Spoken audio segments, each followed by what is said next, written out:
എല്ലാവർക്കും വീനസ് ഓൺലൈനിലേക്ക് സ്വാഗതം. ഇതാണ് ഞങ്ങളുടെ വെറ്റിലച്ചെടി. ഞങ്ങൾ വെറ്റില വളർത്തിയിരിക്കുന്നത് വീടിൻ്റെ സൈഡിലുള്ള മതിലിലാണ്. ഇതിന് ഞങ്ങൾ മാസത്തിലൊരിക്കൽ ചാണകപ്പൊടി കൊടുക്കും, ഡെയിലി നല്ലപോലെ നനച്ചു കൊടുക്കും.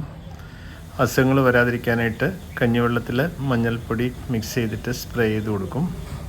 വളരെയധികം പോസിറ്റീവ് എനർജി തരുന്ന ഒരു പ്ലാന്റാണ് വെറ്റില. വീട്ടിൽ വെറ്റില വളർത്തുന്നത് നല്ലതാണ്. ഡെയിലി പൂജാ റൂമിൽ 2 വെറ്റില വയ്ക്കുന്നത് ഐശ്വര്യത്തിൻ്റെ ലക്ഷണമാണ്. പല ആവശ്യത്തിനും വെറ്റില യൂസ് ചെയ്യാം. കാണാനും നല്ല പച്ചപ്പുണ്ടാവും. ഈ വേനൽക്കാലത്തും യാതൊരു അസുഖവും വരാതെ നല്ല പച്ചപ്പ് മെയിൻറ്റെയിൻ ചെയ്യുന്ന ഒരു ചെടിയാണ് വെറ്റില. എല്ലാവർക്കും ട്രൈ ചെയ്യാം വീട്ടിൽ വെറ്റില വളർത്താനായിട്ട്. ഇതാണ് ഞങ്ങളുടെ വെറ്റില ചെടി. Bye.